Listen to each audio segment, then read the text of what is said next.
Yes, go. Rolling? Yep. All right, home stretch, Alan. I know you've touched on Herb Sargent and Buck Henry as mentors to you. Yeah. I also know your origin story with Judd Apatow. So just talk about the significance of both having had and being a mentor. I think it's important. You know, I've been very lucky. There were people like, in addition to Buck Henry and Herb Sargent, Jim Brooks was very nice to me and was a bit of a mentor. He was the one who helped launch Bunny Bunny. I went to him first with it. Rob Reiner, yeah, he's a contemporary. He's only 2 or 3 years older than me. But Carl and Mel, you've never been to a Seder unless you've had Carl Reiner and Mel Brooks there. You know, when Carl asked the 4 questions and Mel says, "We answered this last year, let's eat." You know, there's something about the being able to, Gary Marshall, the people who have something to tell you and have their experiences that you live through and you learn from. Judd, I don't know if I was considered a mentor. Judd, I was doing SNL and he was a kid with a radio show out on Long Island and I went out to do it. And then I got a lot of other SNL people to also be on it. But Judd has been very, very generous with telling the story, which doesn't make me look that good, actually. He said that he came to my apartment, he was a would-be writer, and he wanted to write for comics, and then I opened up my address book and I gave him the names and home phone numbers of Franken and Rodney and people like that. Shit. I must have, he didn't make it up, but man, what was I thinking? But whenever anybody, the only thing I've ever asked of anybody who's come for advice or guidance is, the only thing I've asked in return is someday somebody's going to come to you and I want you to be nice to them and give them the time of day and inform them. We got to pass this down, you know.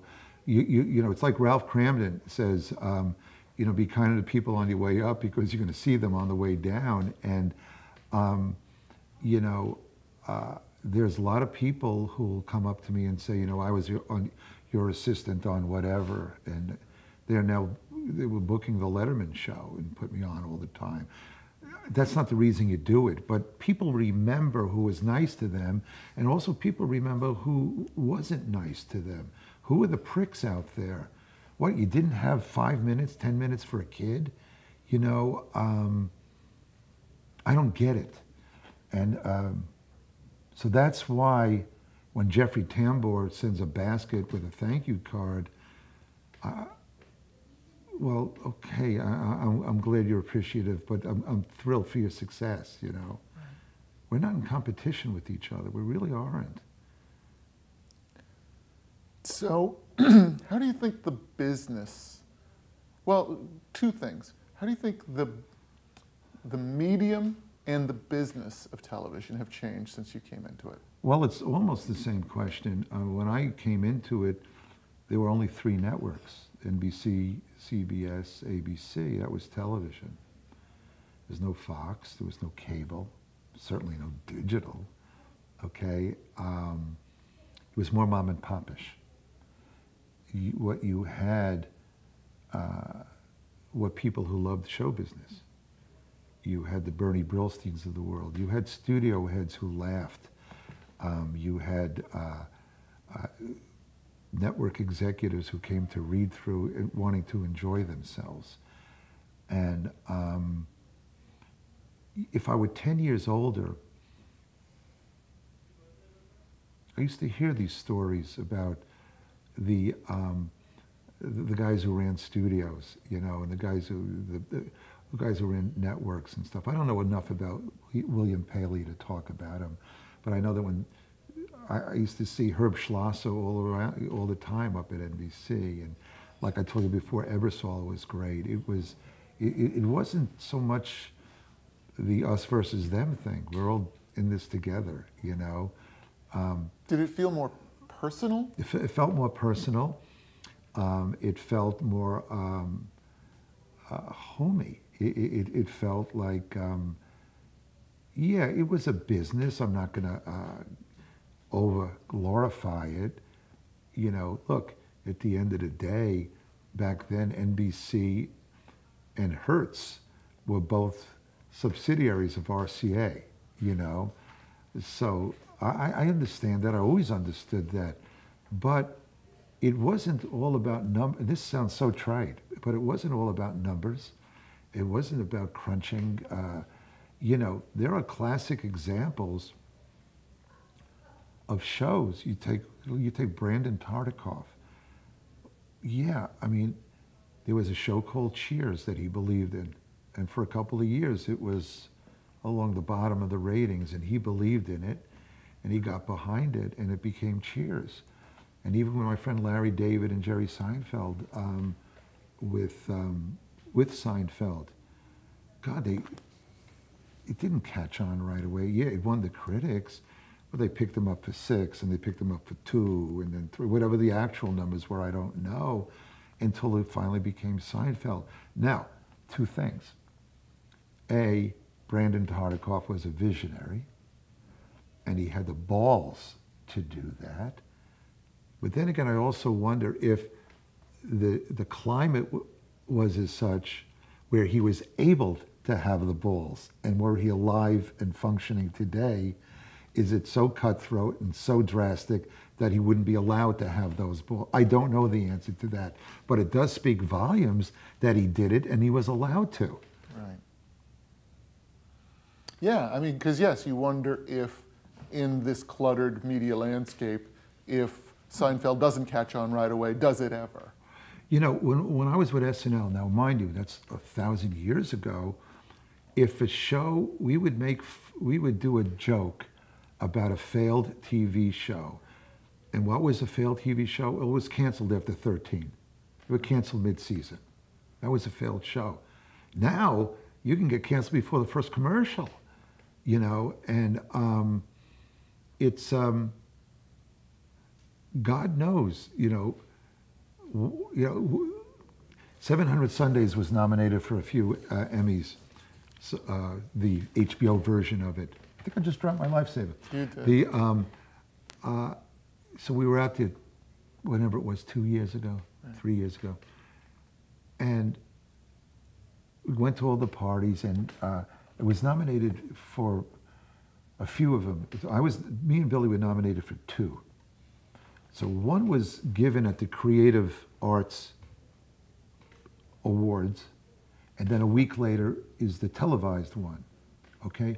So I stayed out there the whole time, Robin and I did, and went to the Creative Arts one, went to all the parties, and then went to the televised one.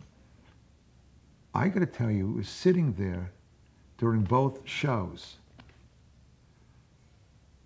that are nominated for Emmys that I never heard of before. It got to a point where I was writing them down. Maybe we should look into this. Do you know what I'm saying? It's so cluttered, and it's so, boy, it's